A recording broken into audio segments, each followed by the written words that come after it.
This is the second part of a two-parter about how to build end-to-end application views and manage your application portfolio within Archi.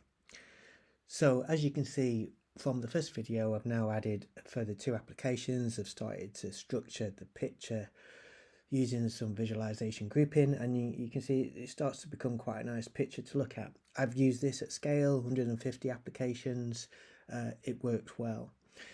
One of the things which you do need to clear up though is within the application folder, you obviously get a mix of all the application objects. I just want to see my application portfolio very cleanly. So a quick script to move all those objects into some subfolders here. So all the functions are now gathered together, which is really nice, data objects together, and then I can just see what's in my application portfolio, which is perfect. The second element of this is how am I going to create relationships of data flows between these applications? Is it manual? Is it SFTP? And I wanted to understand the data, so the data object flowing between applications.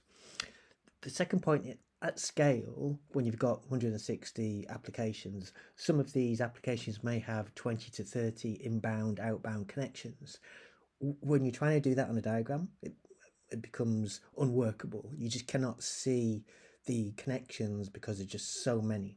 So there's got to be a way to do this. And configuration as code within Archi allows you to build these relationships relatively quickly without having to draw them out in very complex diagrams. Let me show you what I'm talking about. So let's take Workday, and here I'm going to go to the GUI that I've built, which is my integration. So I need to select an application, and then I come up with my integrations property here. So you can see the element selected is Workday, and there's a notation to learn. The notation is the integration method, so SFTP API, the data payload which is being moved, and is it inbound to the app or is it outbound to another app? So you can do relationships both ways from this particular selected application Workday. We're onboarding an employee and we need to raise some equipment requests within ServiceNow. And ServiceNow, very nicely, it's got a nice API, and it needs to understand equipment request, let's say for this particular employee, and then the direction of flow is I'm on Workday, so it's going to flow outbound, but it could be inbound, so it flows outbound to ServiceNow. Okay, and I can continue to create a comma delimited list of 20 to 30. Good if I get that right. 20 to 30 applications in this box. So straight away, press save, and you can see down here it's created two lines.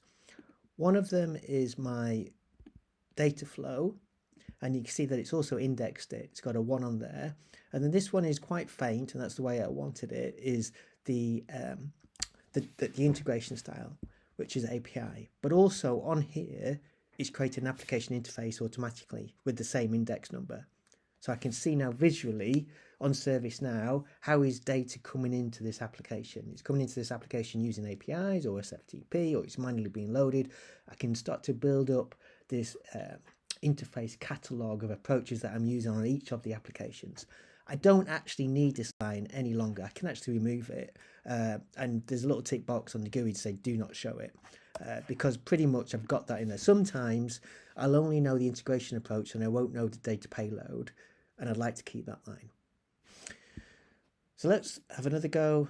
So I'm selecting on PeopleSoft, and now I'll do integration style. It might be an SFTP, it might be a batch job, who knows. And then it's timesheet. Timesheet is a data payload, and this time I'm on PeopleSoft, so it's inbound from Workday. Okay, save, and you can see straight away it's created exactly what I want. Obviously it's in a formatting that I want to be quite faint, because once you get lots of black lines it starts to overshadow everything. So let me just zoom in on this. Let's have a look, and you can see that it's got a unique index, number 2, so it allows you to index through very easily and find relationships using search like that, which is nice. You can see number 1, it's got an application interface. You can see the direction. It's got two types of connection, and it's got an association with the interface. So that's one of the other lines. Okay, And then this one, number 2, SFTP, which is great, and I can see my SFTP, and I can see what's going on here. Don't really need this line. I can take them all off. It's not a problem. I just take it off. Okay, let's do one more, and you can see, and then I'll show you what's going on in the background. So we're on selected service now, and we're going to use an API, and we're going to send up some costs, equipment costs, and those are going to go to PeopleSoft. So there I can say do not display serving integration connection on view, but I'm going to display it, and there you go. You can see now it's starting to build up this nice catalog of interfaces, and it's an API and it's equipment costs, and I can just remove that if I don't want it, the serving line. And again, so here you can see the connections as well. And you can see here that ServiceNow has got a relationship, index 3, cost with PeopleSoft. It's got the 2 lines, the serving line and the flow line. Okay, so how is this working? When I added this interface, it adds the interface both sides of the relationship. So I've got an outbound here, and I go in there and I can see I've got 2 outbound relationships, a timesheet, and I've got my equipment request down here. So every time I add a relationship on one side, it will add it on the other side with the right inbound or outbound direction. So I go here, and I can see I've got 2 here indexed, and it will obviously index the relationship automatically within the property. Inbound and outbound. It's stored as code within a property, and I've not hit any max yet. I've had very long integration. So in the properties, you can see right here the list of relationships that it has with other services, which is great. And like I say, I've had 30 relationships, and I've not hit a maximum in terms of this property size at the moment. The one thing that you've got to take note though is because of this configuration as code, if you change the name of an application using the easy way of just going through main and change the name, it's going to break that property information. So I've got another script which allows you to change the name of applications, which will change the name of all the properties within the model as well.